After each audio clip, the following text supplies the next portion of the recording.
Ok, aujourd'hui une moto que j'attendais aussi depuis longtemps et déjà je suis chez Yamaha à Créteil, c'est important de le dire parce qu'ils ont eu la moto assez tôt et qu'ils la mettent à l'essai dès son premier kilomètre. Celle-ci à 0 borne, elle est toute neuve. Donc c'est la Tracer 700 qu'on ne peut pas confondre avec la version d'avant puisqu'elle a ce tout nouveau regard donc, qui est composé des diodes de la Yamaha R1 qu'on retrouve sur d'autres motos, la MT10, la MT125, 03, etc. Plus des très très belles veilleuses comme ça derrière une sorte de cache opaque qui diffuse la lumière de façon très douce. En dessous c'est la même chose, c'est toujours le bicylindre. Il a perdu 2 chevaux à cause d'Euro 5. Quand on a les deux motos côte à côte, on se rend vite compte qu'il y a ça en plus. Il y a un deuxième catalyseur, donc avec la sonde lambda ici, qui est protégé par un carter. C'est un petit détail, hein, il a été bien caché, ça reste bien dans l'ensemble du moteur. Mais c'est là. Et apparemment, de ce que me disait Pascal, c'est qu'ils sont quand même arrangés avec la cartographie pour pas que ça se ressente. Les carénages ont changé, donc en plus des phares. Avant, on avait un carénage comme ça, tout en volume, avec une petite prise d'air, machin. Maintenant, c'est tout lisse. Si ça a été étudié, et apparemment c'est le cas pour dévier le flux d'air, ça veut dire que les jambes seront bien protégées à la fois du vent et des intempéries. Donc c'est pas mal et ça finit vraiment très bien le look futuriste.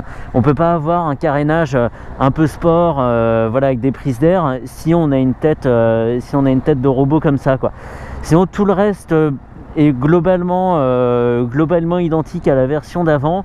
On a une petite bulle réglable de façon astucieuse au millimètre près, donc c'est pas mal. Moi je vais la mettre en version haute et des pare-mains qui sont un peu spéciaux puisque en fait c'est plus une sorte de déflecteur puisque le pare-main fait pas vraiment toute la forme de la poignée derrière, et avec des très beaux clignotants LED juste en dessous.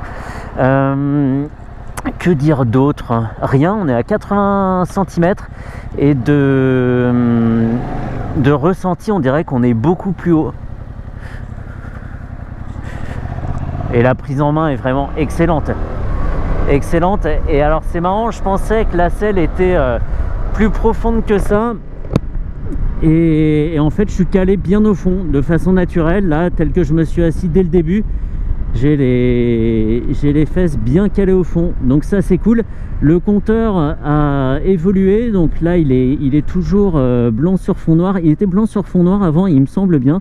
Par contre il a une forme d'hexagone, comme une pastille Vichy très allongée. Et maintenant, contrairement à la version d'avant, on n'a plus à appuyer sur un petit bouton en caoutchouc près de l'écran. On peut faire défiler les infos avec ce bouton qui était absent du précédent Komodo. Donc température de l'air 13 degrés, 0 km au compteur, un trip 1 donc qui est 400 mètres, hein, je n'ai pas menti, je suis juste de derrière, et une conso instantanée exactement. On va rester sur la conso instantanée, tiens. Donc on va se méfier des pneus, c'est aussi pour ça que je suis pas venu faire l'essai ce matin, parce qu'il pleuviotait. Et que les pneus tout neufs, c'est pas foufou, quoi. Ça met pas super en confiance. Il y a toujours ce Komodo un petit peu tristoun. Il est tellement étroit, tellement perdu sur ce guidon qui dénote un peu de la présentation générale. Et c'est un peu dommage. Et avant qu'on reparte, ici il y a un cache. C'est vide. C'est pour la prise USB quand on prend l'option. Donc on n'aura pas quelque chose de disgracieux rajouté sur le guidon ou partout ailleurs. Ce sera intégré à côté du compteur. Il faut que je remette le cache qui ballotte là. Ça c'est bien d'avoir prévu. Ça aurait presque été encore mieux de l'avoir de série, mais bon. Ok, je vais baisser la bulle, je pense. Là elle est trop haute et ça tape vraiment juste dans ma visière et c'est super désagréable. On va voir, on va ajuster.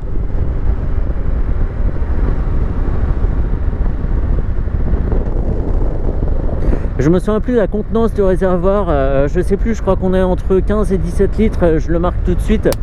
Mais en gros, sur une conso aussi ridicule, là, sans tirer dedans, je suis à 4 litres. Ça promet une autonomie franchement importante. C'est quand même pas mal sur une moto qui a un gabarit finalement assez contenu, qui n'a pas des formes exagérées. Voilà, le réservoir est pas si gros entre les jambes, donc c'est pas mal. Comme il n'y a pas de feu rouge, bah, je peux pas remettre mon cache de port USB là. Et les pneus justement, je viens de regarder pendant ma mini pause, sont des Michelin Pilot Road 4. Donc c'est pas mal d'origine, c'est bien de mémoire, c'est ce qu'ils mettent aussi maintenant sur les Honda. Donc non, parfait.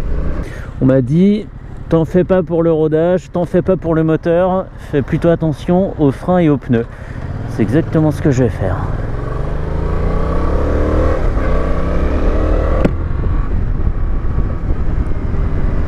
Un bruit qui est présent juste ce qu'il faut, hein, un bon bruit d'échappement assez plein. Donc c'est plaisant, mais seulement quand on tire dedans en fait, hein. Là si je conduis sur un petit filet de gaz, le moteur se fera pas remarquer plus que ça, donc c'est pas mal. C'est aussi ce qu'on lui demande, on n'est pas là pour en prendre plein les oreilles. Et la selle est d'un confort, c'est une selle en gel, je dirais. Elle est assez épaisse, elle est assez large et elle accueille vraiment bien le postérieur. Elle a presque tendance à rebondir.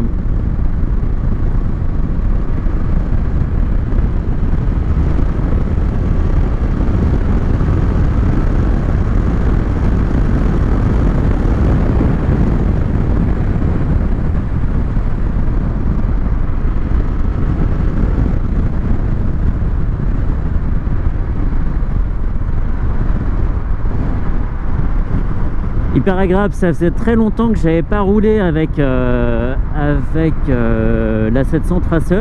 J'avais roulé quasiment à sa sortie et même avec la MT-07 ça fait encore plus longtemps, et je me souvenais pas d'un moteur avec autant de couple en fait. La 6e est presque une vitesse à tout faire, j'exagère hein, évidemment, mais voilà, on n'est pas obligé de tricoter de la boîte tout le temps, pas forcément obligé de trouver le bon rapport pour le bon régime et la bonne occasion. Et franchement c'est pas mal, on n'a qu'à se soucier de la route. Je vais baisser la bulle, ouais, c'est beaucoup moins désagréable. Donc là on s'en prend un peu plus dans la tête, mais le bruit est moins présent dans le casque, parce que l'air arrive directement, il n'est pas cassé par le haut de la bulle. Enfin ça c'est mon analyse hein.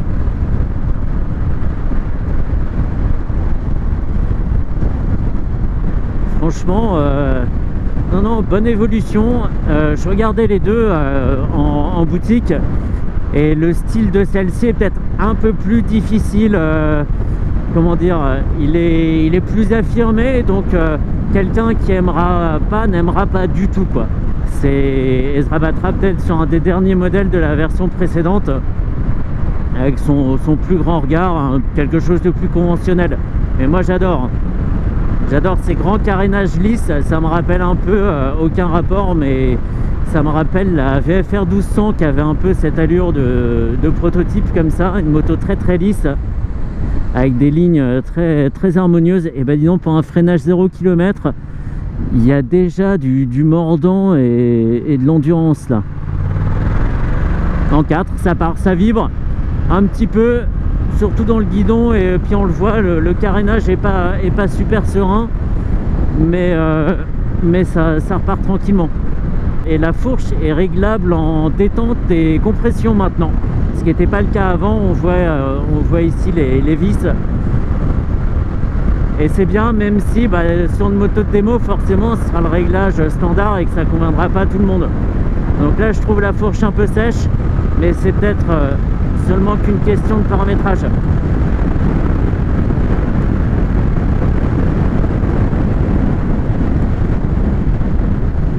Alors les pare-mains, on va appeler ça plutôt des sauts de vent, du coup font plutôt bien leur job. Là j'ai eu le malheur de prendre les gants été alors qu'il fait, on l'a vu tout à l'heure, il fait 13 degrés, et en fait je ressens que le vent sur le dessus du gant, vraiment sur le haut de la main, et pas du tout en frontal. Donc c'est super bien pensé, c'est très efficace. Et encore une fois, la 6e, la vitesse à tout faire. Là j'ai pas jugé nécessaire de redescendre d'un rapport, il n'y a pas eu de creux à la remise des gaz.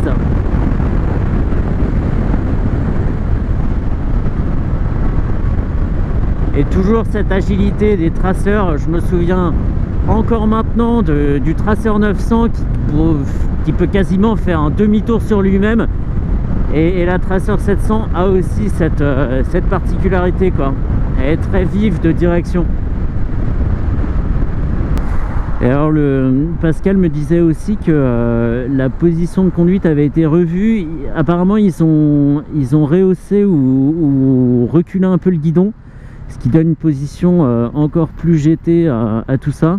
Et ça se sent, hein. Le dos est pas encore exact. Enfin, le dos est pas encore tout à fait à la verticale, mais on s'en approche. Et c'est pas une moto fatigante du tout, quoi. Les genoux sont pas pliés plus que de raison. La position, je dirais, est vraiment très très bonne, hein. Le fait est que je me suis assis tout à l'heure là en partant de la concession et que j'ai pas eu à me repositionner sur la selle. Je suis ni contre le réservoir ni en fond de selle. Je suis parfaitement au milieu, bien au-dessus des cale-pieds. Et en termes d'ergonomie, c'est vachement bien foutu, je trouve. Ça part vraiment d'un coup, hein. Il n'y a pas beaucoup de courses mortes sur l'embrayage et la moto bondit comme ça. En même temps, à part le design, elle a évolué en douceur, hein. Donc tout ce qui était déjà bien l'est encore. Ils ont corrigé quelques trucs, mais il n'y a pas... C'est des produits faits pour être vendus au plus grand nombre, hein. Donc c'est... Voilà, ils font des choses qui plaisent, bien fait, il n'y a pas à redire, quoi. C'est compliqué, hein, d'essayer des motos sur lesquelles il n'y a pas beaucoup de choses à dire, hein, parce que c'est bien en fait. C'est bien et c'est pas bien, parce qu'il y a certaines motos où il n'y a rien qui ressort, il n'y a pas de gros plus comme de gros moins, et c'est un produit moyen, on va dire. Bon voilà, c'est un peu l'ennui. Ici on est sur une moto qui a la pêche, qui est bien taillée pour le voyage, hein. C'est pas qu'une histoire de carénage à dire bon bah ok, bah on avait un moteur, le moteur de la MT-07, on a mis une bulle et des carénages et hop, ça en fait une GT. Non, non, là c'est vraiment bien pensé, bonne position, bonne protection. J'ai pas l'impression de sentir de vent sur mes genoux. J'en viens même à regretter qu'il n'ait pas plu pour regarder si mes jambes étaient mouillées. Je dépasse très légèrement des bords du réservoir, mais le carénage fait clairement bien son job.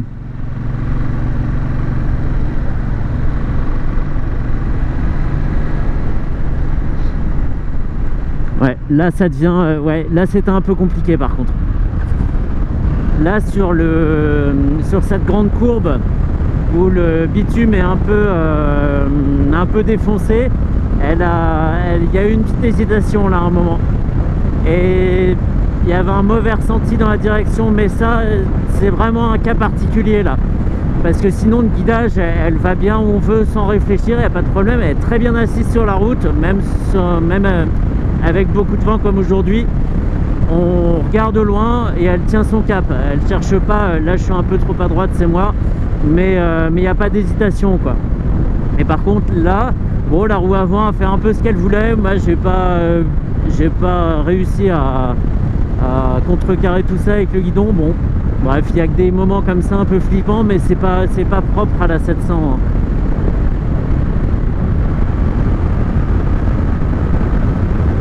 Et zut, voilà qu'il commence à pleuvoir.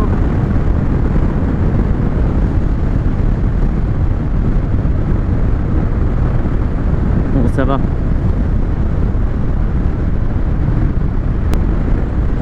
Bon voilà, c'était pas le... Comment dire? Moi j'ai pris du plaisir à rouler. Après, commenter tout ça, c'est un peu compliqué parce que c'est pas une moto, je vais pas répéter 10 fois... 10 fois qu'elle a la pêche, 10 fois qu'elle freine bien, machin. Ouais, elle fait tout très bien. Donc à partir de là, moi j'ai plus vraiment de valeur ajoutée, quoi. Le mieux c'est de l'essayer. Et je pense à un truc. Là je suis donc à 80... Allez, on va se mettre à 95 km/h en 6ème. Et la conso instantanée 2,9 litres. Avec un vent de face, là ça a grandi, 3,8 litres pardon, en gros 4 litres quoi, mais parce que je suis en train d'accélérer involontairement là. Donc voilà, une conso qui est vraiment ridicule et en toutes circonstances en plus, hein. J'ai pas regardé tout à l'heure à l'accélération, mais je pense que c'était pas c'était pas faramineux non plus quoi.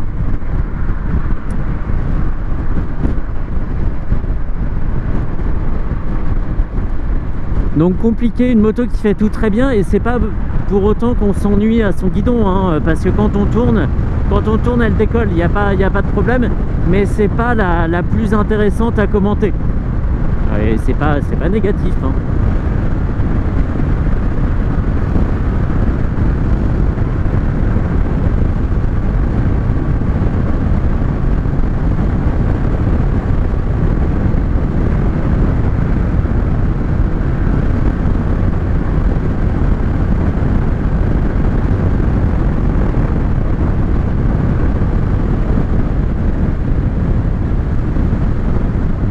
Est-ce qu'il y a vraiment besoin d'avoir une plus grosse moto quoi? Est-ce que même la Tracer 900 est vraiment utile?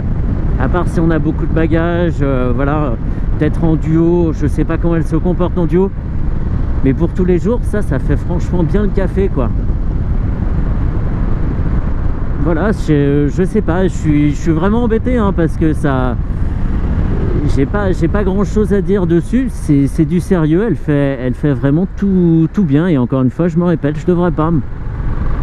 Bah allez, on va en rester là, je vais aller mettre un peu d'essence dans son réservoir tout neuf, et puis on peut en rester là pour cette très bonne machine.